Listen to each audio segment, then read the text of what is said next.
with that, I am going to call up Harvey Davidson, who is going to introduce our our host for the evening. Harvey, thank you.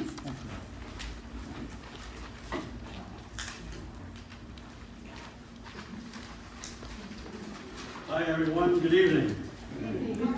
Our host tonight is Christine Schoenhardt, and she's the director of the Central Library at the Brooklyn Public Library here. She got her start in public libraries because of her deep commitment to working with communities, providing access to information, and a love of reading. She believes strongly in everyone's right to read, what they want and when they want. As director of the Central Library, Christine worked closely with librarians, clerical staff, and tech staff to ensure that all Brooklynites have access to the best programming and services. Christine earned her bachelor's degree in business administration from SUNY in Fredonia and her master's MLS from the University of Buffalo. Christine? Thank you all. As Harvey said, my name is Christine Schoenhardt. It's a pleasure to welcome you all here tonight to the Central Library. It's one of Brooklyn's finest buildings and also one of the most visited, with over 800,000 visitors a year.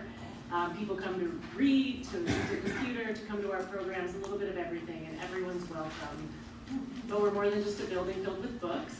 We're a community hub. Right next to us, you'll see people meeting and creating. You'll see people making connections at programs like our really popular theater group that meets once a month. And we also offer some unique things here. We offer vinyl records again. Everything old is new again.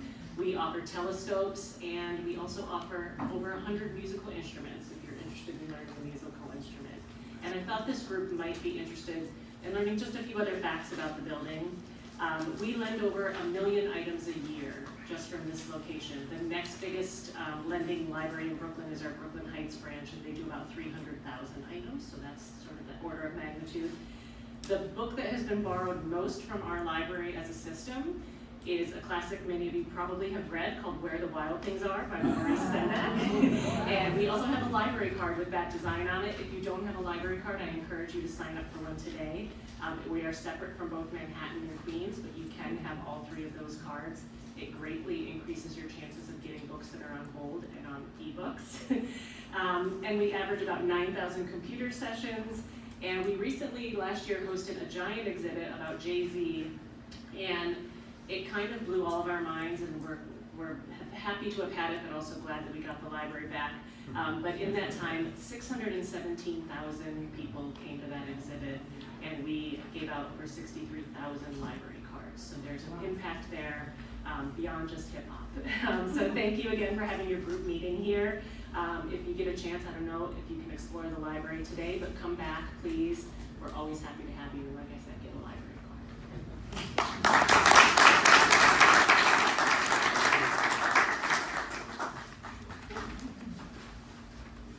Okay, thank you, Christine. I knew it was going to be a Brooklyn-based book. I thought it might be A Tree Grows in Brooklyn. I knew a tour about it. So I was pulling for that one. So anyway, here is tonight's President's Report. First of all, I want to wish a happy and a healthy New Year, Lashana Tova, to anybody who is celebrating. So we have a few things that I want to just update you on. First thing is the job fair and TripCon. For those of you who don't know, we are hosting a job fair on November 11th in Dumbo in partnership with TripCon and Trip School. Some of you might know the head of that organization, Mitch Bach. So far, when I looked this morning, we might have more now, we currently have 11 companies signed up to interview guides, but we are working really hard to get more. There are a few who are interested but haven't quite committed yet. But we really need your help when it comes to this. If you have a tour operator that you work with, or a DMC, or you're a guide at an attraction, encourage them to sign up as a hiring company. Even if they don't have immediate needs for tour guides, they might have needs down the road. This is a good chance to meet them, or 4 of their guides might get sick or decide to take a vacation or win the Powerball, so you can never have a deep enough roster of tour guides. So please encourage them to sign up, and if you worry about competition, sharing is caring. We're expecting 67 million visitors coming from all around the world to New York City this year. I think most of us know there is plenty of work out there if you hustle. So please share contacts. You can always email contacts to me at president@ganyc.org, or I will mention the link where they can just sign up directly. It's also in the minutes and posted at the top of the Facebook page. At some point this week, I will post the names of all of the companies that have signed up and try to update that every week as we keep moving forward. If you're not familiar, the event is open to all New York City tour guides, licensed guides, $10 admission for GANYC members, $20 admission for non-GANYC members. And we're splitting the revenue 50-50 between us and Trip School, who's giving us the space gratis. So that's why it's happening. Some people ask, why is it on Veterans Day? That was the date that we could do it without spending any money. If you want to register yourselves, or if you have a hiring company that you want to pass it along to, the easiest way to sign up is at thetripschool.com/GANYC. thetripschool.com/GANYC. Next up, it's October. We are almost at the end of our fiscal year. So that means that as of November 1st, our new fiscal year starts and our membership renewal period begins. Renewal notices will start going out to all of our members in early November. You don't have to wait for the notice though. November 1st, you can renew your membership just by logging into Wild Apricot. And even though the renewal period stays open until early January, we urge you to renew as early as possible because it'll let us on the board have a lot less gray hairs, if nothing else.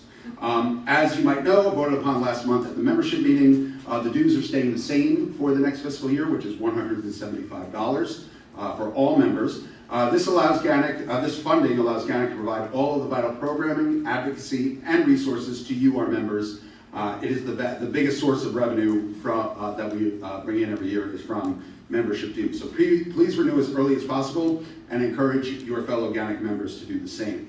I mentioned at the meeting last month, it is our stated goal in honor of NYC 400 to have 400 GANYC members by the end of the calendar year 2025. And the first step towards that is to have everybody renew. That'll make it a lot easier to hit our goal. So please think about that and try to renew as early as possible. Last thing, this is not going to go out with the initial membership renewal notice, but at some point before the end of the calendar year, we are going to send out a membership survey. We want to hear from you. Look out for this sometime in November or early December. Your feedback is really important and valued. As a board, we haven't had a chance to really do that yet. The last survey went out about 2 years ago, and certainly things are constantly changing, so keep your eyes open for that. Next up, an update on the NFTGA Conference 2025. The biannual conference is next year, January 29th to the 31st in Philadelphia. Early bird registrations end on October 31st. After that, the cost goes up a little bit. And we'd love to have a huge GANYC contingent at the convention. Show of hands, how many people signed up so far? Oh boy. Okay, we need more. There's going to be a lot of DC guys there, and nothing GANYC people hate more than having more DC guys there than GANYC guys, okay? I don't know, you're watching on YouTube, Jim, so there you go. We have a way to encourage that. An email was sent out on September 25th, and it went out again today. We have stipends available for people to attend the conference. The amount of the stipend will depend on how many people actually apply. At our next board meeting, which is October 30th, we are going to decide who gets stipends and who does not. It will not cover the full cost of attendance at the conference, no matter how many people apply, just so you know, but it will help defray the cost as well. The deadline for applying for this stipend is October 21st. And like I said, the email went out today again via Wild Apricot. It's a quick Google form you just have to fill out with about 4 or 5 questions and then submit it there, and the board will consider all applications at our next meeting on October 30th. Keep in mind this stipend is paid to you after the conference because it does not come for free. There are some conditions. You have to give a report on a certain part of the conference that will be predetermined before the conference based on all the people who have gotten stipends. If you do not deliver the report in writing or in person, you don't get the money. So it's more of a reimbursement than a stipend, but it will help you defray some of the costs. When we're considering applications, priority will be given to new GANYC members and those who volunteer in various aspects of the association. I will tell you, as of this morning, only 4 people have asked for the stipend, so plenty of room. Please think about that. In addition to the great educational sessions, fam tours, and networking opportunities at the NFTGA conference, every conference, the NFTGA elects their new executive board. The board is composed of a president, a vice president, secretary, treasurer, and as many as 3 members at large, if they can find that many people who are interested. And basically, it's monthly meetings on Zoom that you have to participate in, and a couple of other small tasks. It's really important for GANYC to have a presence on the executive board of our national association. So any GANYC member can apply to be on the board. It has to flow through the GANYC board. So if you are interested in any one of those positions, email me at president@ganyc.org and we're happy to give you more information. Just so happens the current president of NFTGA is former GANYC president Michael Dillinger. He can probably answer questions better than I can. So if you have questions about what it takes, what is required, and what the jobs entail, definitely hit Michael up as well. And really, it's going to be a great time. Those of you who've been to NFTGA conferences before, you know it's always a lot of fun networking with tour guides from all around the country and kind of trading war stories and things like that. Next up, a quick update on the NYC 400 Ad Hoc Committee. We had a Zoom meeting last night, and plans are really starting to coalesce. I want to mention a few things that were really discussed in detail last night. Plans are still coming together, but we're certainly pretty happy with the progress so far. So some of the things that we are starting to move forward on. Creating small TikTok-style clips of New Yorkers, visitors, and celebrities wishing New York a happy 400th anniversary. And thanks to Cherie Davis and Catherine Hill for being the leaders on this and coming up with the idea for the initiative as well. We have plans for some online contests via social media to have people, not just GANYC members, vote on the most important and influential New Yorkers and New York innovations of the past 400 years, all kind of fitting under the theme that we've developed, which is it all started here. And a New York City history-themed cabaret show, which Sarah Lyons is helming. We are talking about creating a New York City 400 Substack as a way of getting information out, not just to the members, but to all of the general public. And last but not least, a really interesting thing, Gary Dennis has connected with M&S Schmalberg. Did I say their name right? I think so. Yeah, in the flower district. They make artificial flowers, and they are going to try to create a custom artificial flower just in honor of the 400th anniversary. How that's going to be distributed and sold, TBD, but that's all Gary. So Gary, that's an amazing step forward, so thank you so much. There will be more to come. We continue to reach out to other stakeholders. Some of you might have seen that Emma Guest-Gonzalez has been in touch with Russell Shorto. Jennifer Draper and others will be on a call with NYCTC in a couple of weeks to discuss their plans. They've been very mum about it so far. So basically, the more we get this out there, the more momentum we will get on these initiatives. So mention it to everybody you're talking about, anybody in the tourism world, anybody in the New York world. Start building momentum for this, and this way when we do actually launch some of these programs. Oh, Gary got us, is that new? Wow. Gary got a subway token tattoo. It says good for 400 years. It says good for 400 years. There you go. I think we have the poster boy for all of our social media efforts right there. So maybe we should just give everybody that tattoo. That's 8.4 million tattoos. What do you think? All right, cool. So if there are any questions, you can reach out to me, you can reach out to Gary or our other co-chairs, Kevin and Jennifer Draper from New York Historical Tours. Two more things, well, one more thing, and then the next item on the agenda. You might have seen the email went out this week about an event that we call CommitteeCon. As you know, one of the priorities and missions of the current board is to try to encourage more committee participation amongst our members. And the way we want to do that is making it easier for members, both new and veterans, to find and serve on the various GANYC committees. So the next big step we're going to take on this is an online Zoom meeting on November 20th at 7 p.m. A representative from each of GANYC's committees is going to offer a brief presentation that talks about the committee's mission, its current activities, and what type of skills and people they need to help continue with their mission. And then after that on the Zoom, you'll have the ability to answer questions about participating on the committee and everything like that. So if you join the call, you find out where you can help make a difference when it comes to moving GANYC forward. And just a quick note for provisional members, if you attend the Zoom, that counts as one of your 4 meetings towards attaining full member status. So keep that in mind as well. The email went out, you can register for that on Wild Apricot as well. So that's all I have for tonight.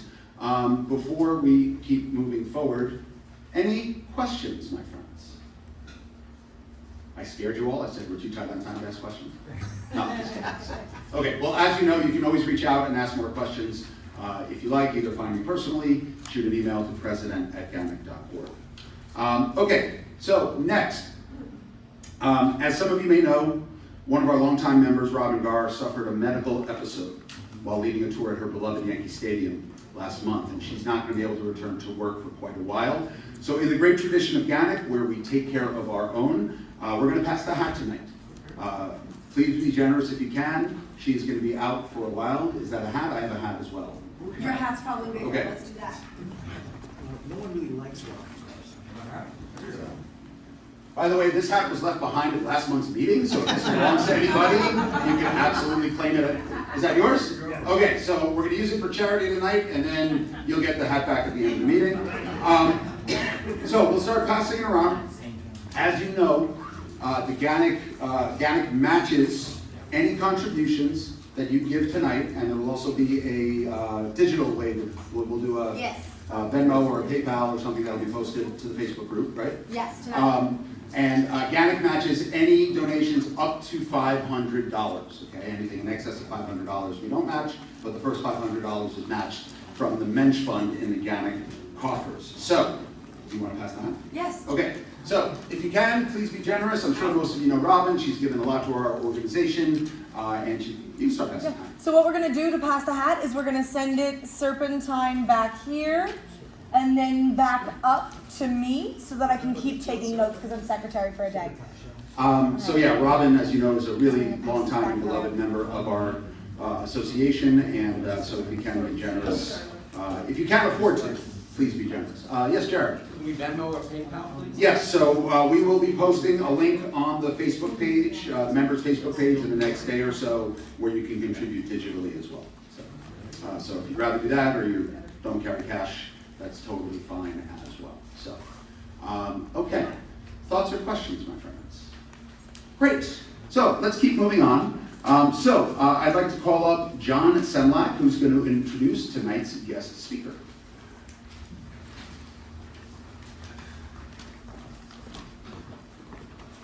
Thank you, Michael. I didn't know that tour guides winning Powerball was a trend. For tour guides. Anyway, let's get to that one. Okay. Thanks, everybody. I'm really honored to introduce tonight's guest speaker. Although I am embarrassed to say that I met her before we got acquainted a little bit online, but I do not know how to pronounce her name. Okay, so Diane Dias De Fazio, yes? Okay, that doesn't sound great. I saw her speak at the Victorian Society of New York, if I got that right, and she gave this really wonderful presentation on the history of escalators, and like so many topics like that, when it's presented by a very good presenter, you realize that there's far more to the topic than meets the eye. As tour guides, we all use escalators, right? Bringing groups as large as 50 or 100 up and down. And so we're very familiar with this concept. Mrs. De Fazio is a rare books librarian from Ohio. She has 3 master's degrees, including one in historic preservation from Columbia University. She's the editor of RBM, the Journal of Rare Books, Manuscripts, Cultural Heritage. In addition to writing on escalator history, she has scholarship. She's written scholarship centering on women and artist books and the manipulated rivalry between Cecilia Beau and John Singer Sargent. Interesting one there. And I'm very happy to read this bit that I did not know, is that she was a licensed New York City tour guide, 2012 to 2023. Maybe we could guide her into renewing that. And also a member of the Grolier Club. Thank you very much, and welcome to this. Oh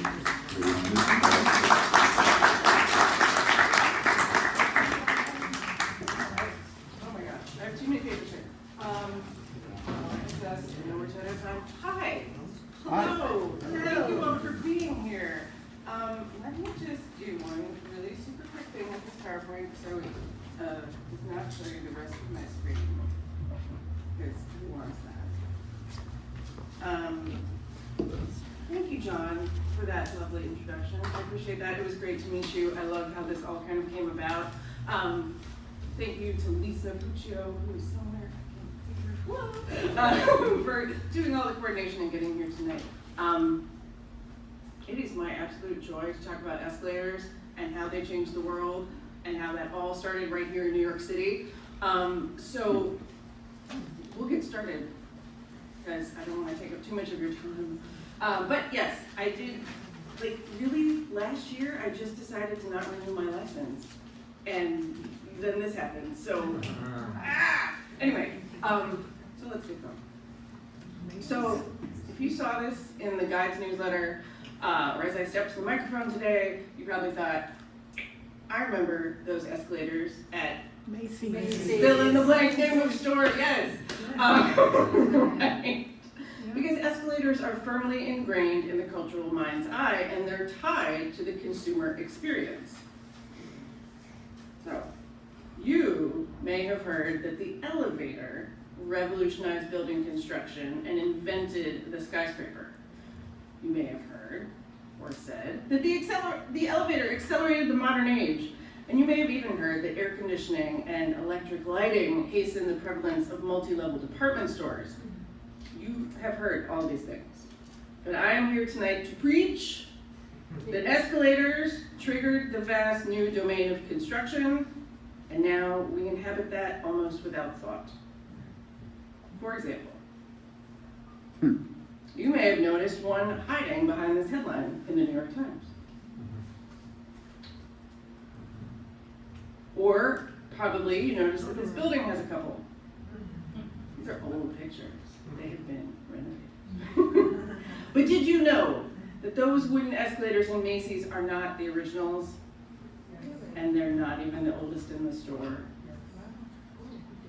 Did you know that 19th and early 20th century women were responsible for the prevalence of escalators in the way we shop and use public transportation?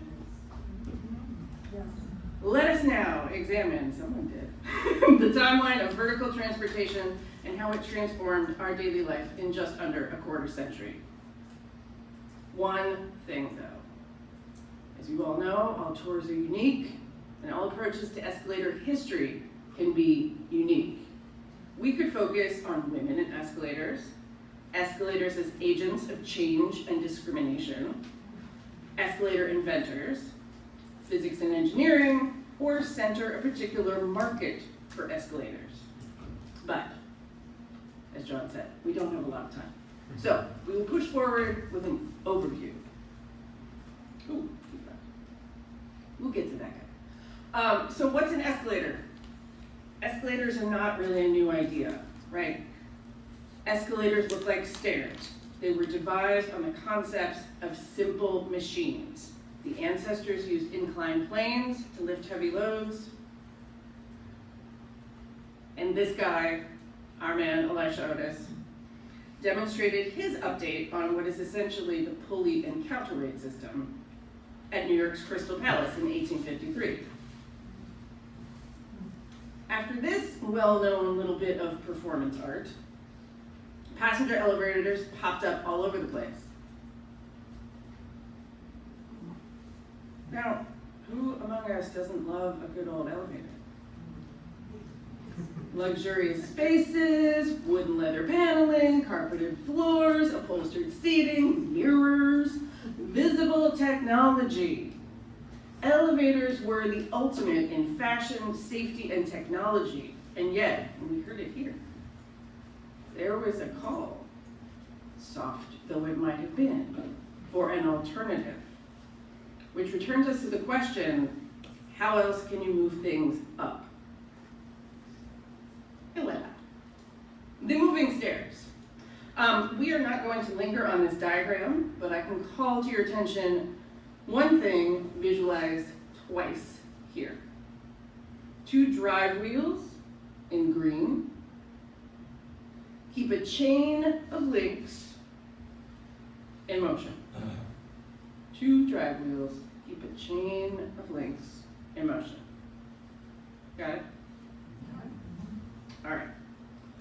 So you see, an escalator is not much more than a conveyor belt. And in the 19th century, where were conveyor belts used? Factories, mills, and mining. Yeah, so if something so thin could be used to lift items so heavy, why not apply the same concept to lift people. It seemed as though at least one person had a similar thought. This is Jesse Wilford Reno, also sometimes pronounced Reno. He worked in mining in Colorado. He was an engineer and worked with 2 electricity companies as a railway expert. And he patented what he called the inclined elevator in 1892. In September 1896, just over 4 years after the patent was approved, Reno held the first public run of the device, and for the moment he called it the Reno Continuous Elevator. Now, you may have heard, and you may have told, that the first escalator was a ride on Coney Island. And I guess it all depends on how you define ride. Because this reprinted photograph at the center of our screen was it. It ran for 2 hours a day. It rose 7 feet. Half the height of a flight of stairs.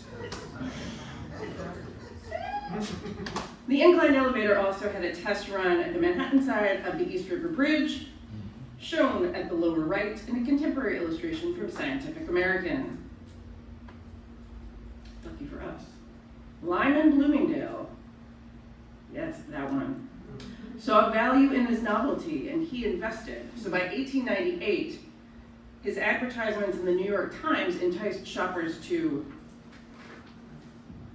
take a trip on the new inclined elevator. And they incorporated this cute little illustration of it too. So, as I said earlier, a lot of people shared this idea. Before I move on, one quick thing. Bloomingdale's is at its current location, East 59th and 3rd Avenue. I'll come back to that part. A lot of people shared this idea like this guy. George A. Wheeler, an engineer, submitted this patent. Another engineer named Dodge submitted this patent. And actually, the very first patent for something that would look like what eventually becomes the escalator was approved in 1859 by this guy, Nathan Ames. He thought maybe you could carpet those steps. And still, the inventors kept on coming. Like this guy, Charles Seeberger. He wasn't an engineer, but he partnered with the Otis Company, and they debuted this wonder of the modern world at the 1900 Paris Exposition. He named it the Escalator. And he hoped that everyone would pronounce it that way too. Taking the Latin scala for staircase, Seeberger intended the word to indicate a means of traversing from and to inspire. And it's not a portmanteau so much as it is an attempted compound word that capitalized on Otis's existing product, the elevator. But the escalator, or the escalator, excuse me, was one of 5 inclined elevators at the Paris Fair. 5. But Seeberger and Otis won the Grand Prix, and the name had staying power, albeit not that pronunciation. So why did I go through all this? Because death, as they say, is the ultimate equalizer. In this case, it means that Jesse Reno and Charles Seeberger died, and they both got the same obituary headline. So, what yielded wide-scale adoption of this essential invention? 2 markets, retail and transportation, and those unsung heroines of our story. Remember, this is what shopping looked like in the late 19th and early 20th centuries. This is Albany, Boston, the 1850s, 60s, London. They're all single-story spaces with shelves along the perimeter. Even in Paris, at the Bon Marché, the grandest department store in the world, to truly experience the store, shoppers had 2 options: take the stairs in the back, or take the elevator. And you'll note there are not many people on that 3rd floor. As one female consumer put it, taking the elevator meant risking, quote, having a cigar in your face, or otherwise being trapped in a box with gross men. But an escalator. When John Wanamaker realized that an escalator transported hundreds of shoppers to other floors they had previously avoided, he ordered 40 for his new Philadelphia store. It's a 5-story building, it's 8 per floor, 4 up, 4 down. Though early installations had gimmicks, a one-legged man to demonstrate safety, free glasses of cognac and smelling salts offered to calm nerves, attendants at the subway or at the elevated train entrances, the fact was, stores soon realized that escalators made women comfortable.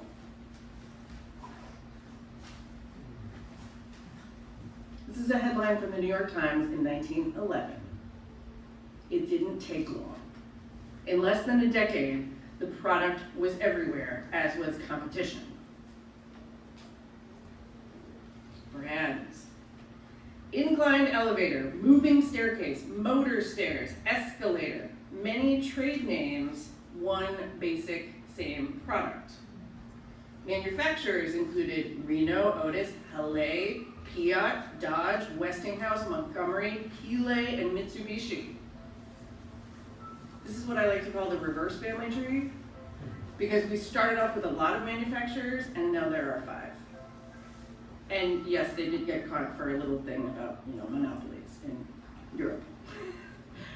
But by 1950, escalators were so omnipresent, the term was officially genericized. This city changed because of them, but escalators really didn't change much. This is the technical successor to the escalator. It's called the Escalator. And I'm only bringing it all to y'all's attention because these are in Bloomingdale's now. The idea was if they changed the name, then they would suddenly have like the corner of the market, and it didn't really work. And they had these glass sides, but that's really all they changed in all this time. So, earlier I mentioned the 3rd Avenue elevated by Bloomingdale's.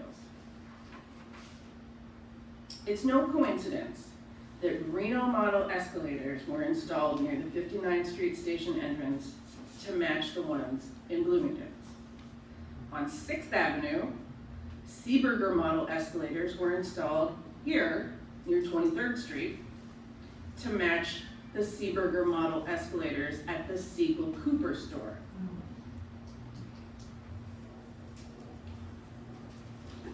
The first escalators in public underground transit were Reno inclined elevators and an experimental spiral unit in London in 1906.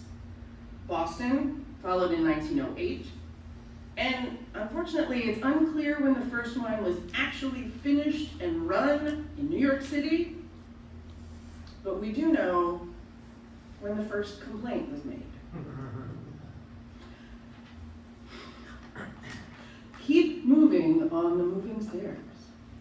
To the editor of the New York Times, is there anything on earth that human beings have anything to do with, and some of them don't do it wrong? This unsigned editorial, of course, was printed by the Times on August 6, 1911, and the complaint is, why don't people just keep going on the moving stairs? Why are they standing? I have places to go.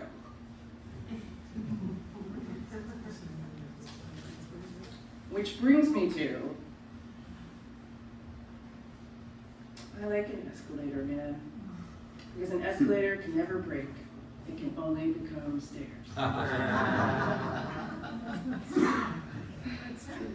Mitch Hedberg, bless him, rest his soul, alas, was wrong. An escalator is never, and was never designed to be, stairs.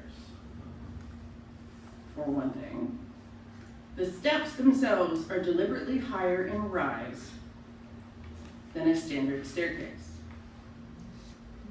What am I talking about? The height of a step on an escalator is 9 inches. ADA accessibility laws in the United States specify that regular stairs should be between 4 inches high and 7 inches high. But we didn't have the ADA when Seeberger was inventing these things, right? They were deliberately designed so that it would feel awkward to walk up and down them. And number 2, remember our diagram from the beginning? Green, wheel, chain. The number 2 reason why you should never think of an escalator that's not working as a flight of stairs is that walking on an escalator is the primary reason escalators break. Too much, look, you're all enlightened. Too much stress on the links breaks the chain. So respectfully, go out there and share this wonderful bit of knowledge. And tell people, stop it. Anyway, I was on many escalators today, I will say, and people were very good with the not walking, but anyway. It makes me hard to deal with sometimes. Regardless. In the early days of escalators, people were moved to wax rhapsodically about this new innovation when they weren't scared. And I love this quote. "The moving staircase is not merely an ineffable blessing to weary legs. It is perpetual motion itself and should be treated with reverence and gratitude." J.C. Martin. I offer my gratitude to all of you, and thank you again for the invitation and for being here tonight, and I look forward to your questions.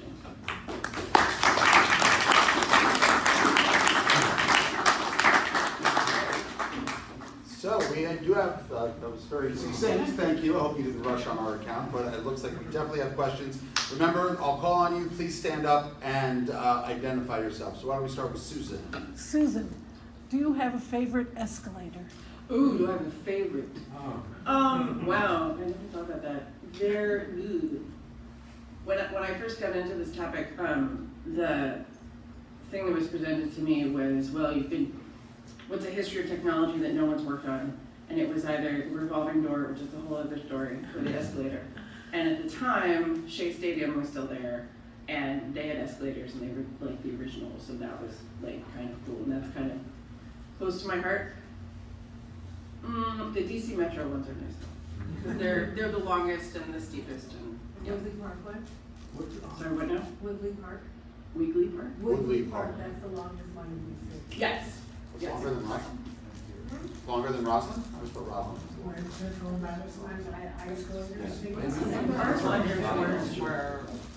Yeah, now Grand Central Madison says they have the longest escalators. They're second longest. Second. Yeah. It's 182 feet long, so I don't know what the ones that you're talking about. And there's like that one of them that was at the former CNN, or was at a CNN building that's apparently quite record-breaking or something. Yeah. Great.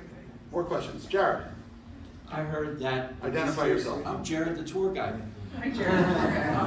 I heard that the reason that New York City subway escalators are broken for so long is that there's one company in Germany that they get them from, and that German company keeps no parts on inventory, so they have to manufacture them to fix our escalators custom. Right, so if we go back to that little like reverse family tree, yeah, so Schindler is really like the biggest of all the big five. And there are quite a lot of Schindler escalators in town here, so it wouldn't surprise me. I know that I've worked for other organizations that had Schindler elevators, and there was a similar part problem in terms of inventory, so I wouldn't be surprised. Yeah. Great. More questions. Mike. Mike Sokolow. So who started this whole thing? Otis? No. Oh. No, not entirely. Otis was content with his elevator. And so Charles Seeberger, like I said, all tours are unique, right? So there's like the inventor's story. Sure. And so Charles Seeberger had a background where his family was in retail, and so he sort of came at this question, this problem, from the perspective of someone who wanted more customers to buy more things in Cal, right? So he had the means and the idea, and Otis had the like name recognition and the people who would create and make a working prototype. But Jesse Reno kept going, and Jesse Reno probably comes up in some of your research, because Jesse Reno was also at the same time advocating for a like double level subway underground here in town. So he was like really pushing that aspect, and eventually he sold his patents to Otis, a company. Sure. And he developed the ones at Macy's that you know were variation on design combinations that Jesse Reno created. So, yeah. Does that answer your question? I think that'll do. Back. Hi, my name is Jose Montoya. Hello. My father prepared to die. When you mentioned the Paris Fair, which one you were referring to? 1900. 1900. Yes. That was my other question. Okay, yes. 1900 Paris Exposition. Okay, more questions? Yes. Hi, Shane Rogers. You mentioned that the escalators that we all know and love at Macy's are, of course I know they're not the originals, but you said they're not the oldest in the store. Right. Can you tell me a little bit more about the ones that are? I'm guessing they're not public. Sure, no, they are. Oh. They are, but they're like almost in sheep's clothing. Yes, so, I'm not gonna be that person who goes zipping through my slides in reverse. But you all know what we're talking about. There are two sets of escalator banks in Macy's. There's the Herald Square side and there's the other side. Broadway. Right? So the first ones that were installed are on the Broadway 7th Avenue side. They now have fully metal stairs with metal risers and treads. But the unit in which they are encased is older than what's seen on the Herald Square side. Got it. Yeah. Would those have been there when the store opened? Because I know they opened with escalators. Yes. Okay, that's amazing. Yeah. Yeah. So be like, no, come over here. This is where the really cool part is. Sarah. Hi, Sarah. We met earlier. Hello. Question. Book.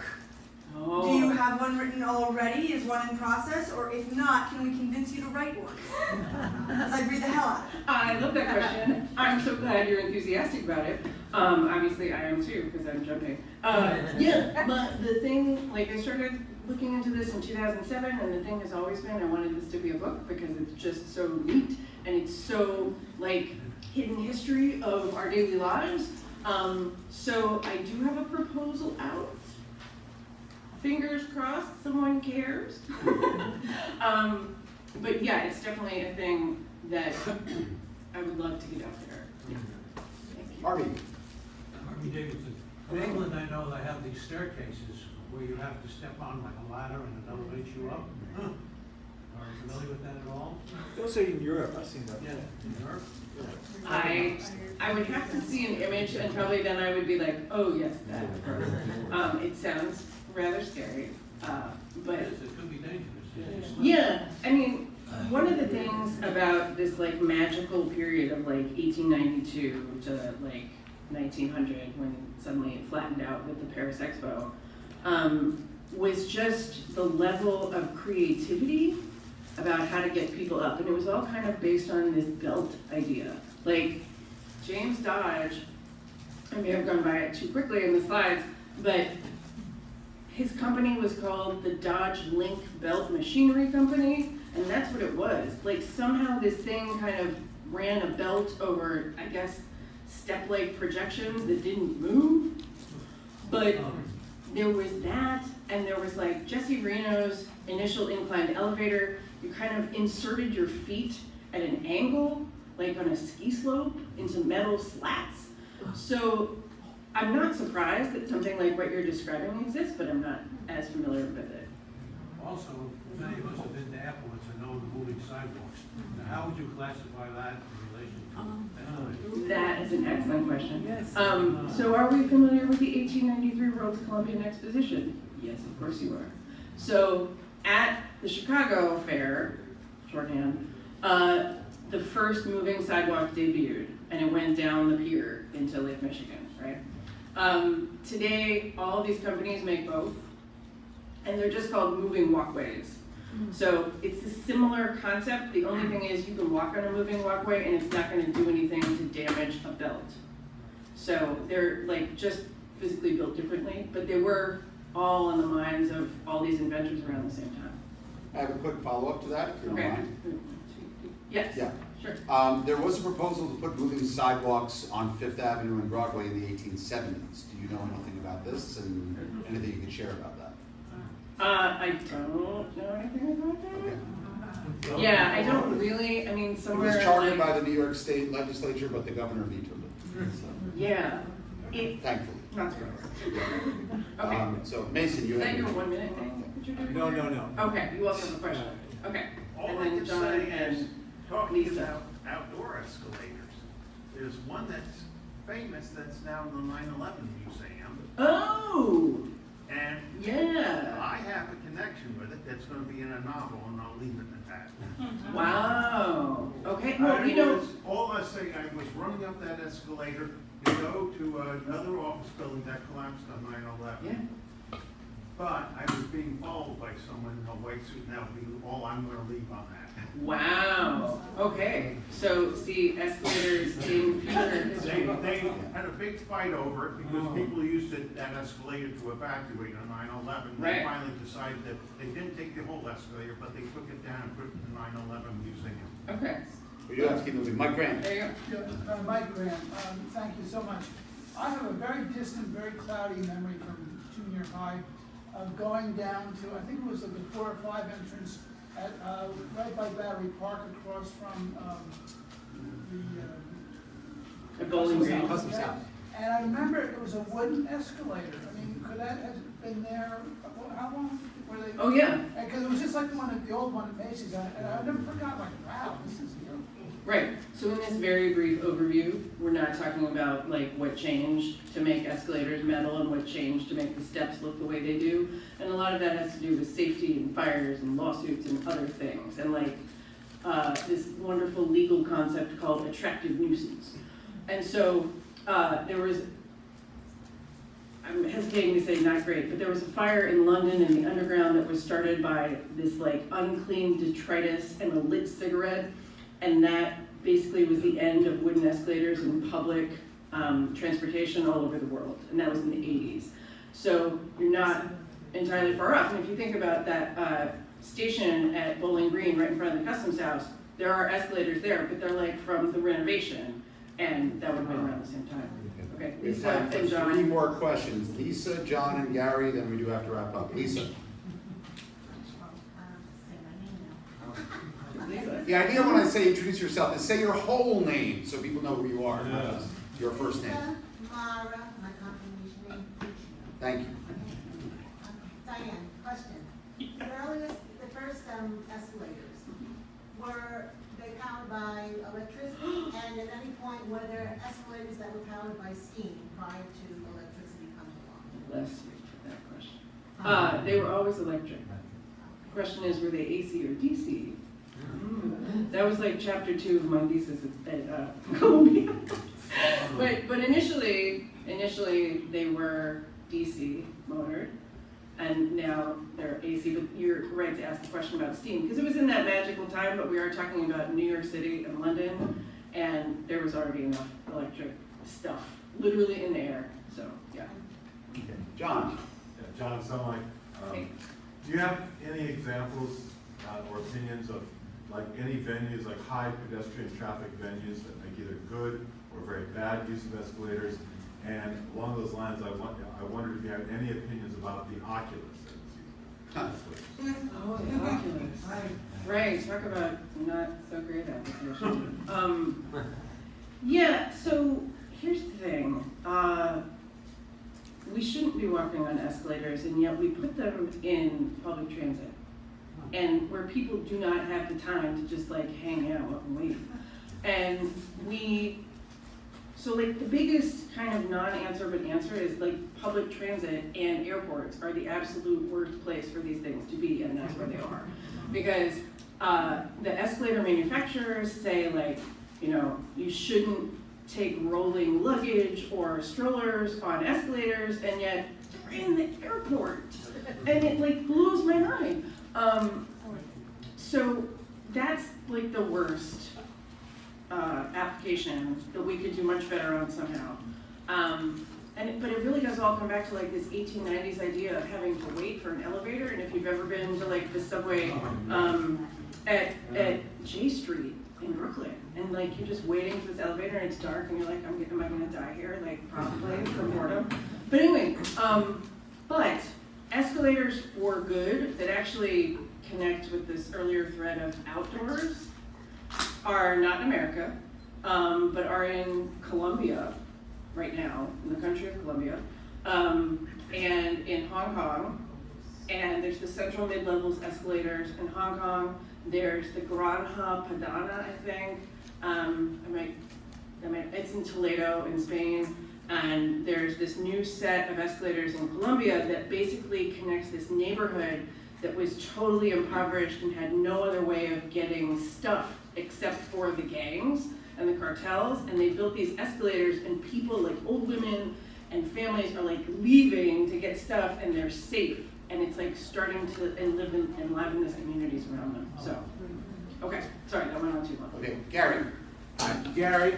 Hi. Okay, so years ago, a million years ago, I read, I think it was like back in the late 70s, I read an obituary about a man, an inventor, who created a system that was never implemented where the Times Square Grand Central Shuttle is. And it was not that conveyor belt that would have been ready in 1956.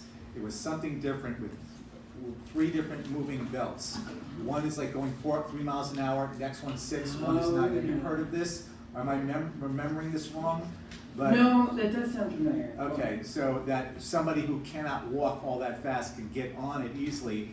Those who want to move faster across would be able to do it. Right. So that is something that is not some kind of like, you know, never do drugs. Fever dream. Kind of like thing, you know. Yeah. Yeah, all right. Yeah, no, that's definitely a thing. I can't remember all the details of who that was, but yeah, there was that. And I just want to add something really quickly to that, which was another way that we fail with escalators that we can do better is like those systems where it works, but it sort of shuts off based on people riding. And so whoever's at the top or the bottom gets to decide which direction it's going.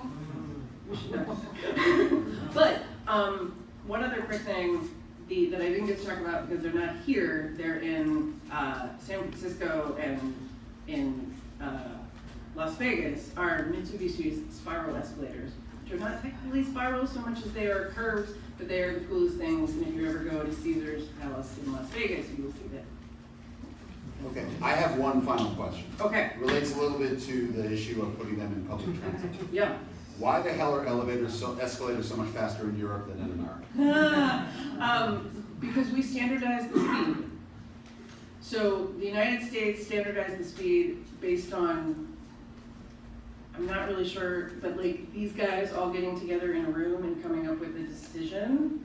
It has something to do with the ADA, but I mean, it's kind of a non-answer, but it's just because we I would think decided that might the help speed would solve be the less. problem of people walking on escalators if the escalators Yeah. were faster. So. Yeah, the Seeberger in the beginning wanted escalators to go faster than they were, and that made people uneasy. And Jesse Reno, who had this kind of like linked belt, wanted to make a belt that was 5 feet wide, so you could get more people on it to go up. So they tried lots of things, and I guess their conclusion was just stay there. Yeah. Seems very un-American. It does. It's like, I don't know, my freedom of movement, what's going on? Yeah. Okay, how about a hand for Diane?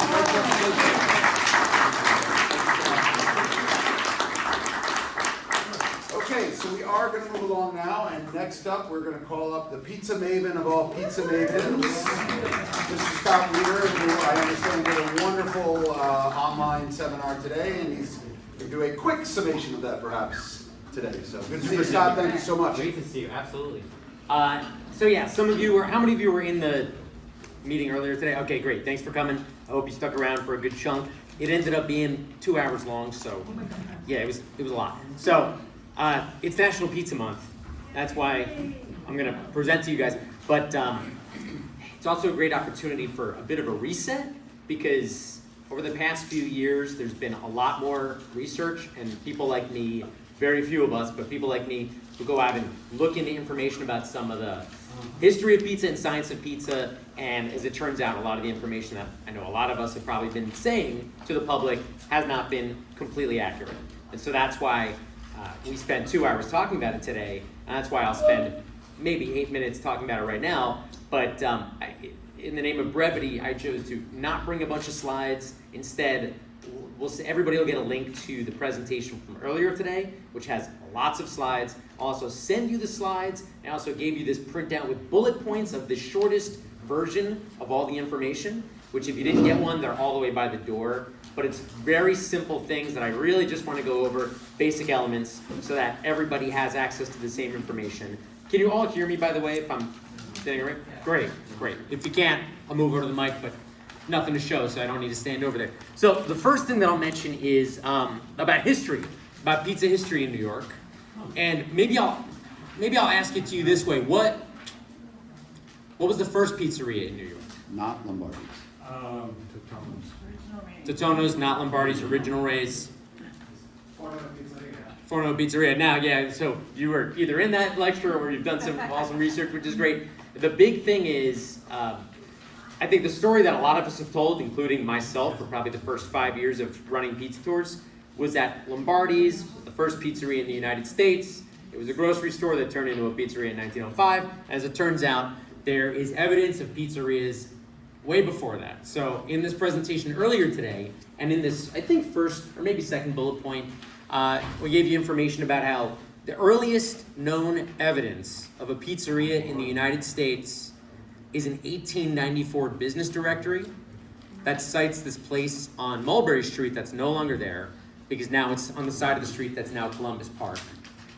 The building was raised in 1897, but back in 1894, there is definitive evidence of a pizzeria in that space, which is why it's important to point out that the 1905 origin of pizza in America is at least 11 years off. In fact, there's some evidence to say that there were pizzerias before 1894, but the information that it's important to give you right now and what's on this document and in the presentations from earlier today is that there's evidence of, not just any evidence, but definitive evidence of the earliest known pizzeria anywhere outside of Naples, Italy, was 1894 at 59.5 Mulberry Street. So that's kind of a big thing to talk about. The other thing that I really want to mention about it is Lombardi's does have an incredible history. And I know we were just talking about how you've never been there. It's okay. Well, the Lombardi's that you go to today, I think we all probably know, is in a different location from the original location, which was at 53 Spring Street. The new one is at 32 Spring Street. The unfortunate information to give is that the coal oven was demolished a couple of years ago, and yet, I still hear from people saying, tour guides outside of the place, talking about the old coal oven that's still there, which unfortunately it is not. And it's only because Lombardi's moved in 1994 into a building that was an old bakery building that had an oven built out the back. And over COVID, they had to choose between paying rent on that space and the corner space, or maybe just paying for one. And they chose one, and they chose the corner space. So they would have outdoor seating on two sides. And that meant that they lost the lease on the space with the oven. The owner of the building sold it. The new owner demolished the oven. It's been gone for the past couple of years. Totally unfortunate information. Doesn't mean that the pizza's not great anymore, but I don't really have deep interest in talking about what pizza is great or not great. We can talk about that outside afterwards. But it's really more about the objective information, which is that that oven unfortunately is gone. Which brings me to another thing that I unfortunately hear incomplete information about, is the legality of coal-fired ovens, which Lombardi's had a coal-fired oven. You mentioned Totono's. We talked during the presentation earlier today about John's on Bleecker Street. These are coal-fired pizzerias. There are 21 current remaining coal-fired pizzerias in New York, and of that, 6 of them are coal-fired ovens that date back to before the 1950s. After that, there's a huge gap, and the remaining ones on that list are all post-1990. So coal-fired ovens are something that totally fell out of fashion, only because they're a huge pain. They take up a lot of space. You have to store coal. As soon as gas came in, the coal ovens were reduced. The only reason they came back in the 90s was because it was kind of a hip retro thing. And that's why there are coal-fired pizzerias opening up around the United States right now as a sort of kind of hip retro thing. But we all know that New York-style pizza can be split into two main categories: old school coal-fired, and then the pizza by the slice, which is the kind that everybody thinks is New York style, but really the old coal-fired is like first half of the 20th century, the slice shop is second half. But coal-fired ovens are completely legal. You can build them. They're just really hard. And in a document I can send out to everybody probably tomorrow, I've given you sources for all this information. I'm giving you links to the legislation, which is how high can your exhaust go in your building, how large can your oven be, how much coal can you burn, where can you store it. These are all the prohibitive measures. It is not illegal, it's just very hard, and it's hard to find a space because New York City is so dense. It's very hard to put in an oven that's a huge fire hazard. And those huge fire hazards are sort of how we know where some of these ovens are, because in the old fire insurance maps, the Sanborn maps, they've indicated where the bake ovens are. So it's fascinating to go up and look for that. So coal ovens are legal to build. I always hear people say, oh no, they've got to be grandfathered in. No, you can build them, they're just a huge pain. Last summer, there was a big to-do about new legislation about emission suppression units, and I'm sure you've all heard of this. And people were emailing me, oh no, they're ruining pizza, it's gonna be gone forever. The city in 2016 had a new law that said any oven built after 2016 had to have emission suppression units built in to the exhaust. That means it's a unit called a scrubber that sprays water into the space so that any particulate matter coming off of the fire of any solid fuel burning cook stove, which means barbecue pits burning wood, it means anything burning any type of solid fuel, coal, charcoal, anthracite, bitumen, anything.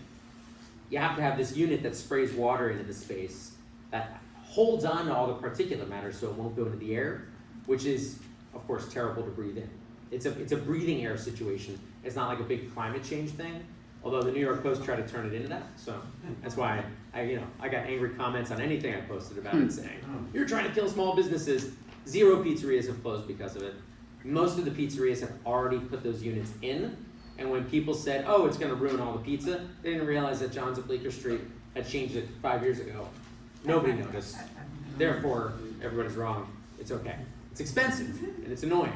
But I wanna make sure that the information's out there, which is why I'll send you links to all that legislation. It's only 12 pages and it's fun to read. It's a good bedtime story if you have a child. But these are the main bullet points that I felt like I need to push in if I have 10 minutes to talk to you. And we can talk way more outside after we leave the meeting. A couple of people already said that they have questions based on that presentation earlier today, but these are the main points. I guess the only other one that I should add in there, I probably don't need to say, but the question always comes up, so I feel like I should address it anyway. We don't have great pizza because of the tap water. So I know people love to say that. It feels like exclusive and like it feels like we're better than your city, but like we don't have better pizza than tap water. And the best way of explaining that is to ask you if you've ever had a dollar slice, which is made with the same water that all the good pizza is. And therefore, there is no silver bullet of tap water. We can talk way more about that and all these other things, but I want to keep everything pretty tight. So I don't know if there's any time for any questions. Yeah, I'll be hanging out outside. Let's just take 1 or 2 questions you have, but please about what Scott just talked about, not questions from the presentation earlier today. Don't ask me about the best pizzeria. Yeah. Peter Cohen, is the coal restricted to anthracite? Yes. It's the shortest answer I've ever heard. Jared, the tour guide. All right, so you debunked about 8 things. Is there 8 things that we could replace it with for our tours? Yeah, the facts that I just gave you. All All the way in the back. Hi, Ben Reggio. You said term repairs curb repairs mean our water will change over the next few months? What do you mean by that? So our water 90% of our water supply was coming from the west of the Hudson, the Croton and the Catskill reservoirs. 10% was coming from Croton. And now, because we're doing underground repairs on one of those pipes, we had to swap it off and start getting water from the Croton, which, unlike the other supplies, is filtered. The other ones are unfiltered. The other one, the Croton supply is filtered. It's not quite as high quality, which just means that our water will change over the next 5 to 8 months. But I strongly believe that the pizza will not get any worse, because as long as water is potable, water is the solvent in pizza dough. And when people talk about bagels and pizza, they're talking about dough. And the way fermentation works is flour, yeast, salt does nothing unless you add water. Once you add water, it allows flour to bind and become glutinous. The salt helps strengthen that. The yeast produces gas, which inflates that. None of that will be stopped by a change in the water. The only thing that could really affect it is if the mineral content jumps way up. Our mineral content is very low. If the chlorine jumped up beyond legal limits, that would change it. But none of those things are going to happen. Okay, real quick, Mike, and then we're going to move on. Listen, a couple of things, Scott. No, one thing. We'll talk outside. Yeah. Pizza's not necessarily an Italian invention. It is. You know, Lebanese make great pizza. So this Arabics make great pizza. is a great point. What you're talking about are things that resemble pizza. But I just think, I personally don't like assigning the term pizza to items that already belong to another culture. I feel like that's a way for us to sort of scrub that culture, only because pizza is so world famous. So a Lebanese pizza or a Turkish lahmacun or the Alsatian flammkuchen, these are all items that resemble pizza to us, but really they have their own identity. So I do not consider those pizzas. Even French. Okay. Thank you. Scott, thank you so much.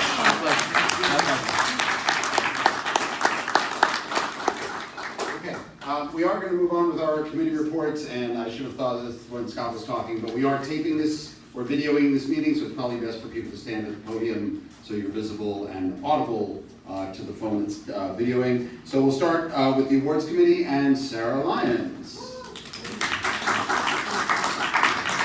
Hi gang. So we're gonna make this short and sweet because there are still a lot of irons in the fire. But there's two things that I want to let you know about right now. The first is that our Apple Awards pre-nominations form is gonna go out right as this meeting is ending.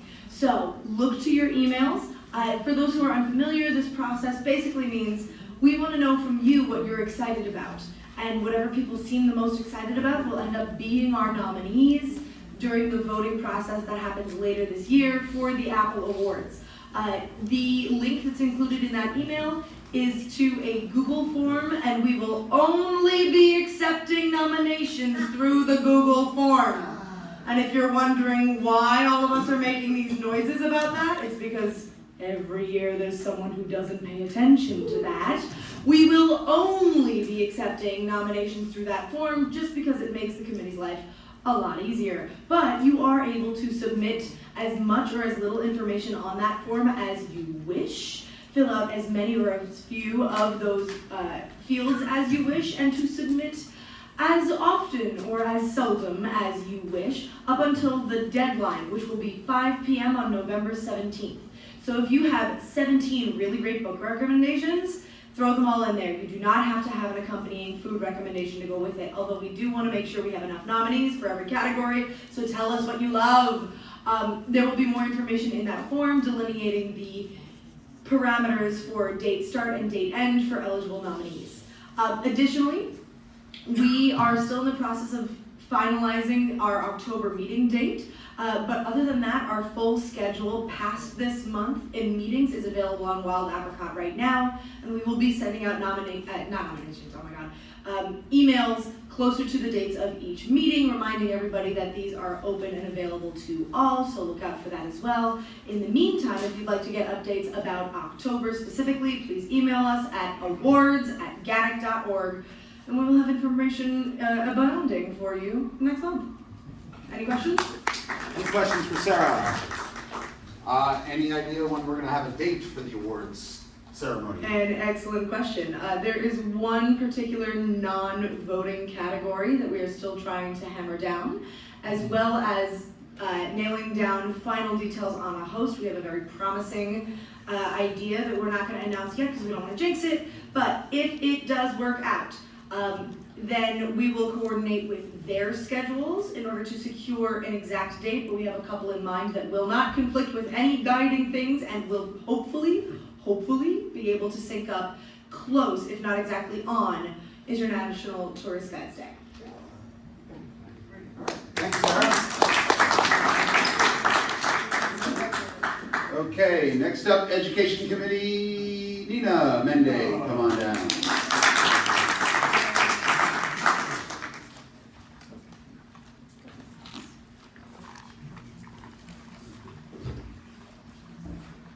Okay, so we're winding up our 50th year. It was nice to have Scott back. He did a tour way back for us on pizza. It was very memorable, and thanks, Andrea. You know, we have a lot of Harvey, Andrea, a lot of people who have been, you know, with suggesting things are coming up, and thank you, Lisa Puccio, longtime member of the education, for arranging a lot of this tonight's guest speaker, John, for suggesting it, John Semlak. And wonderful, we always say thank you for all the previous tours that have happened. And thanks, Scott. It was a wonderful webinar, but the nice thing is if you missed it, it's going to be on our website for as long as Scott says it's current, right? It's 2 hours, so it's a lot of information. Also want to thank Battle of Harlem Heights, George Tonkin, that was FAM tour of J.P. Morgan Chase Corporate History Gallery with Sarah McGrath. I hear that was a big hit. And and then the webinar today. Coming up on the 19th, A Tale of Three New York City Squares walking tour, Gramercy Park, Madison Square, and Union Square with Richard Soden. On the 28th, an encore FAM Fire Academy tour of Randall's Island. And Lee Hallenby did that this summer, I think in June, and she's doing it again. And just a great experience, so don't miss it. If there's a wait list, get yourself on the waiting list. Webinar, October 29th at 7 p.m. The Bronx Nobody Knows, an urban walking guide by the late William B. Heinreich, with his wife is carrying on his legacy, Helene, and she's going to be there, and of course there is a question and answer, so anything you want to know about the Bronx, we're really excited about that. November 12th, again, Richard Soden is going to be doing a tour, 42nd Street from east to west, or was it west? I think it's east to west. And November 19th, the Intrepid Museum, I'm sure that Harvey, Bob, that end will have done that with industry relations education. Coming up, we're going to be involved with GANYC events like the new members orientation coming up on October 16th. Someone from the Education Committee will be there. November 20th, GANYC CommitteeCon, a virtual event, will also be participating, and many of our members are participating in the ad hoc committee to celebrate 400 years of Dutch New York, so really proud about that. We have a virtual library of past fans, PDPs, guest speakers, so if you're bored, you're even far away from New York, a little homesick, GANYC member, just log in and you can get educated, relax and learn something. If you want to cancel FAM 48 hours before your FAM, at least 48 hours before. And if you're having trouble with that, go directly to it@ganyc.org. Our next education meeting is going to be probably October 23rd. It's usually the third Wednesday of the month, but because there is going to be the new orientation, we're probably not going to do it that day. And so join us. We're going to be listed on Wild Apricot. It's open to any member who wants to. I always like to read the names of all the committee members. Bob Gelber, Jerry New Wilcox, John Semlak, Lisa Puccio, Minna Sharp, Susan Birnbaum, Eileen Rourke, Mark Octopano, Sarah McGrath. Lee Hallenby is our new board liaison. We thank Michaela Fagan for being our emeritus board liaison. Okay, Aaron? Yeah, 1 minute. Yeah, okay. You're done? Yeah, I'm Great. There you go. 50 seconds. Any questions for Nina? Yes, stand up, please. Identify yourself. My name is Ellen Simon. So the 42nd Street is during TripCon. Is it part of TripCon? Because I'm going to TripCon. Oh, I don't know. It It's is not part November of 12th. No, probably not, no. Okay, so then I don't know if I can. Well, if you have a little space, I don't know what the I TripCon understand. thing, Yeah. I'm going to TripCon too, so. Yeah. Okay, thank you, Nina. Okay, next up will be Government Relations, Jeremy Wilcox.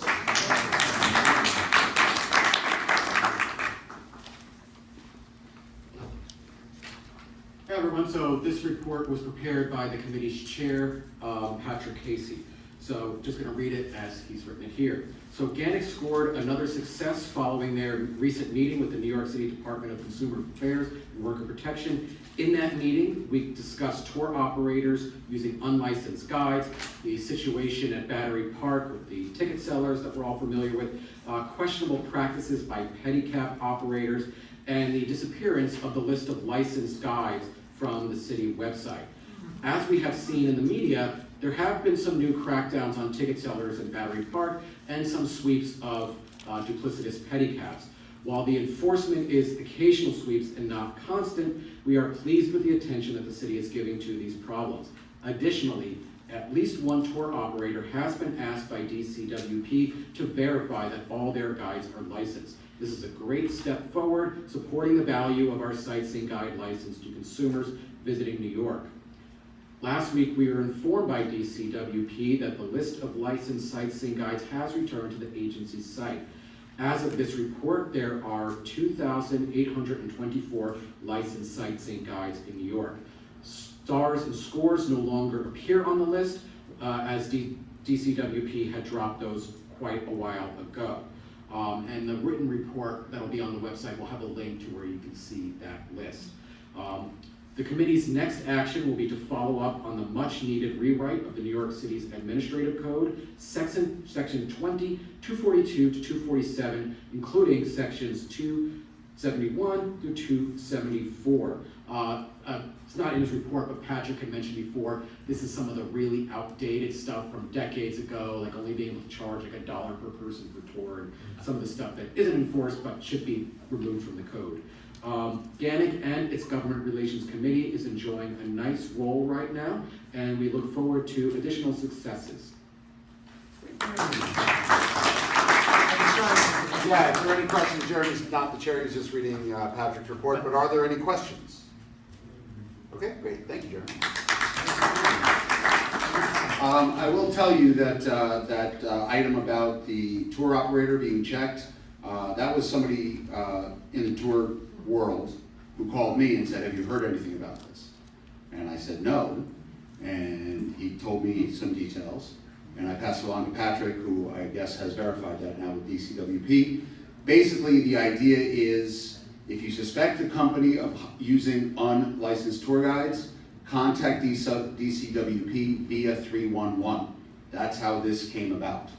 Any one of us can do that, okay? So we want every company that hires tour guides to hire licensed New York City tour guides. We'd love for them to hire GANYC guides, but we'll start with licensed New York City tour guides. So if you know of a company that is using unlicensed guides, report it to DCWP, and I think the easiest way to do that is by calling 311. No guarantee that there will be action taken, but as Patrick wrote in his report, these are steps moving forward that a few years ago we probably wouldn't have ever dreamed of happening. So this is definitely a step in the right direction. Tony, real quick. Yes, Tony DeSante. Just like to throw out there that now that that list is on the available to the public, perhaps we could use that to send out messages and try and beef up our number of guides, get some more new guides there. Years ago, we did a mailing with postcards, and just to let everybody know what the deal is, and I think it's a great way if we feel like we can use it. Yeah, that's a great point, Tony. That was one of the things we did discuss at our meeting in the spring with DCWP, both bringing back a list and us getting access to contact information from said list. I don't know where that stands right now. I will follow up with Patrick and see, because if we want to get 400 members, that is a good way for us to start doing it. So thank you for bringing that up. Appreciate that. So, Okay, next up, I think he's had a bit of a rough week. Mark Landman from the IT Committee.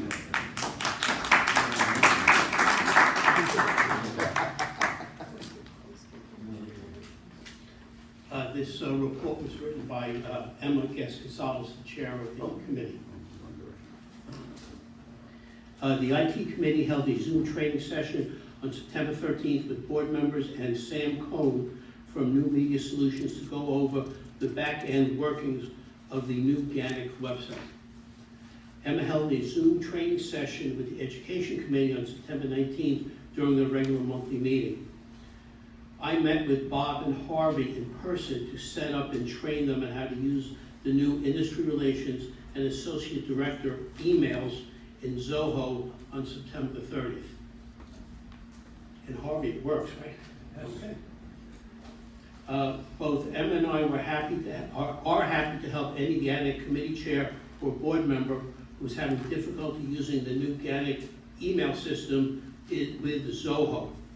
It is user-friendly and can be set up very quickly. Please contact it@ganyc.org if you and your committee would like a training session. IT would like everyone who has been assigned an @GANYC email address to use it for all GANYC communications. This is our new policy, and we're prepared, and we appreciate everyone's cooperation. Thank you, Emma and myself. Any questions for Mark? Yes, Jared. I'm Jared, the tour guide. Come back, Mark. Come back so you can see your answer. Our emails there are postings on the job list on the website. Are emails being sent out to people? And if you think they are, is anyone getting those emails from GANYC? Well, if you think they're not happening, report it to it@ganyc.org and someone will look at it. Some notifications I know for a time were not going out, like we post the newsletter, things like that, were not going out. That should have been fixed. But if you're not receiving job notifications, then by all means, please report it. it@ganyc.org. And can you just mention, Mark, how people can go into Wild Apricot or into the system to activate email? Because I think what happened is a lot of people had, I guess when the redesign happened, they were supposed to reactivate their subscriptions, and a lot of people haven't, and that's why they're not getting their email. That would be on ganyc.org. I forgot the exact spot, but to the right in your name, there's a list. You can edit your account, and in there are subscriptions. Say yes, you want to be notified of subscriptions. Can't find it, or you're not sure what you're doing, email us. I also recommend that all members download the Wild Apricot app, and that gives all the calendar information, FAM tours, this meeting, things like that, and you can sign in and sign up for those kinds of things as well. Okay? Yes, thank you, Mark. So yeah, just to follow up on that, and I don't know the exact location either off the top of my head, but if you go into your profile on ganyc.org, once you sign in, there's that gray box on the right side that has, that's where the ability to sign up for subscriptions should be. So if you're not getting job updates, check there first, and if that doesn't change anything, definitely contact the IT committee. It should be either part of your profile or part of your account. So check your profile first before you inundate IT with questions about that. So.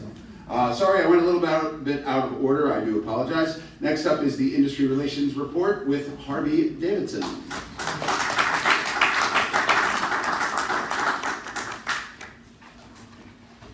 This report was written by our chairman, and so I'm just changing from third person where it refers to me. I'm mentioning my own name. But for those of you who don't know, I am the representative to the New York City Tourism Plus Conventions Advisory Board, and I attend their meetings. And at the last meeting, I talked with Wellington Chan, who is the executive director of the Chinatown Partnership, about arranging a monthly GANYC meeting, possibly at the Museum of Chinese Americans. So we're working on that. And I met with a representative of Snug Harbor in Staten Island, who said she'd get back to me regarding space for a monthly meeting. I'm still waiting to hear from her. I also spoke with an executive at the Whitney Museum of American Art, who will ask a representative to contact me about meeting space for a monthly meeting or a future FAM visit. So, again, still waiting for that. In addition, I met with a representative of the New York City Department of Economic Development about providing a speaker for one of our monthly meetings. Separately, I'm in contact with Jason Sullivan, the Associate Director for Groups and Tourism Sales at the Intrepid Museum, and we have arranged for a FAM, which will be on Tuesday, November 19th. We're also hoping to get a second FAM if we get enough people who wanted to go to the first one. The November meeting will take place on Wednesday, November 6th, and will be hosted at the Flushing Town Hall in Queens. We will have a guest speaker that evening, and additionally, Kelly Curtin, who is the Executive Vice President of New York City Conventions and Plus Tourism. She will present GANYC with an award that we won, or that the Industry Relations and Education Committees won at the New York State Tourism Industry Association's annual meeting. Wow. As GANYC representative was unable to attend the acronym is NSTIA, New York State Tourism Industry Association Convention in Saratoga Springs. Earlier this September, Kelly Curtin graciously offered to accept the award on our behalf. GANYC submitted a presentation that was put together by Jeremy Wilcox and myself, and that was shown at the convention. We also welcome 2 new industry partners, Exploring New York with Martha and City Wonders. All full members will receive another industry partner vote outline later this month for Jasmine's Caribbean Cuisine and Samir, that's S''AIMER NYC.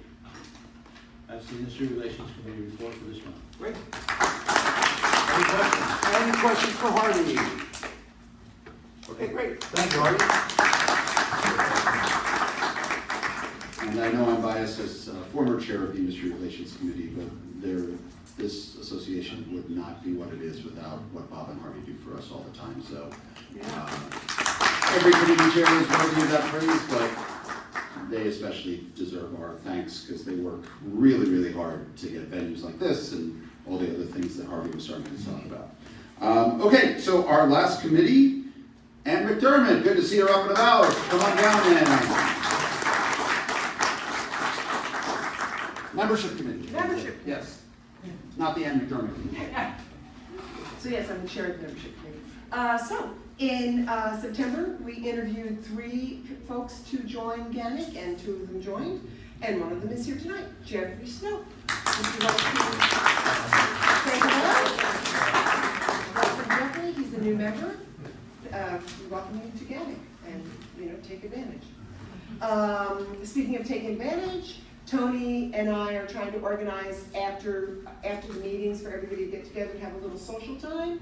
And Andrea had recommended a place down the street on Flatbush Avenue called Sweet Chick. So that's where the post meeting is going to be after the meeting tonight. We are going to be having on the 16th of November a new member meeting, which is an orientation meeting. October, to welcome the new members and help educate and sort of familiarize everybody with how GANYC runs. This meeting is only for new members because it's a limited space. So if you're a committee chair or you're a new member, you're more than welcome to join us for pizza and soda from Bravo Pizza, which is fabulous on 30th Street and 7th Avenue. And then we're going to be trying to put together a membership networking happy hour.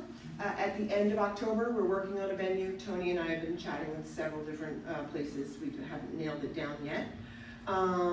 You're welcome to join the membership committee. Vince is a new member. He helped check people in tonight. Thank you, Vince. Appreciate that. And I personally just want to thank everybody for your help and support. Do not ever get on a ladder by yourself in your apartment because I broke my humerus bone and it was pretty horrible. That's all I'm going to say. X-rays when you have a broken arm, not a lot of fun. But it was just really comforting to have everybody reach out and say, hey, are you okay? Is there anything I can do? La, la, la, and pass the hat. It was just really helpful because it was a difficult couple of months. And I just love this organization. I'm really glad to be part of it. And I just, I'm happy to serve. There you go.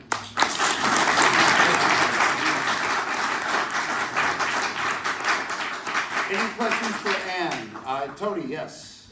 Yes, my name's Tony DeSante again, and would just like to point out the fact that a lot of these meetings, they have limited, in the past, it seemed like we didn't have a limitation to the number of people that were welcome to attend. I, of course, understand the venue can only accommodate so many people. The reason why I ask about it is because a good way to have people find out about GANYC is come to these meetings, but if they are, there's not enough room, what can we do? Yeah. So let's think of perhaps other ways that we could have people introduced. Networking happy hours, hopefully, right?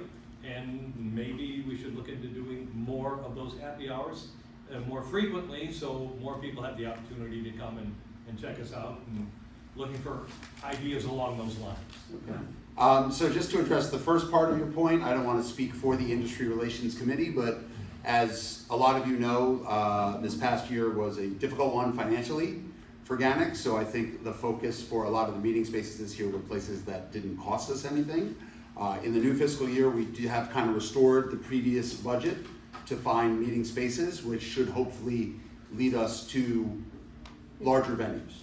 Can't promise that, but should hopefully lead us for larger venues. Harvey, does that kind of sound where we are? That's what we're trying to do. Unfortunately, with COVID, a lot of the places that didn't make money are now looking to recoup what their losses, and so now they're beginning to charge for space. Yeah. So, but we do have more money in the budget for the coming fiscal year, so hopefully, as Bob and Harvey work their magic, we'll get to some bigger spaces. As far as organizing more membership happy hours, go for it, guys. We'd love to have more membership networking happy hours. So if you want to put together one every month, every 6 weeks, that's fine. And the person sitting just to your left does a pretty good job of organizing happy hours.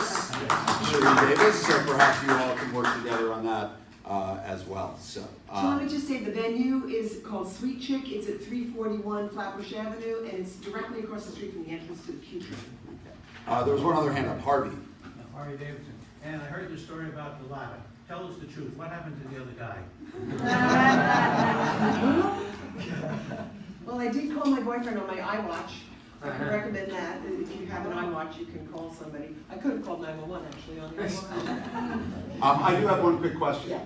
For the new member orientation, Yes. what qualifies as a new member? Somebody who's a provisional member. So anybody who's a provisional member, even if they've been provisional for 10 years, they can show Yes, up? a Okay. provisional member. Okay, Yeah. so if you are a provisional member, you are eligible to come to this new member orientation on October 16th. And the venue is in Midtown. Midtown, 30th Street. It's 151 West 30th Street, 3rd floor. It's like a yoga studio that we're renting out. Okay, great. Anything else for Ann? Thanks to Jeremy. Jeremy put it together. Great. Okay, thank you, Ann. All right. Again, great to see you all about. Okay, as we start to wrap up, my friends, any new or unfinished business that anybody wants to bring up? Okay, Jeremy. I would like to make a motion to adjourn the meeting. Okay. Second, all in favor? All opposed?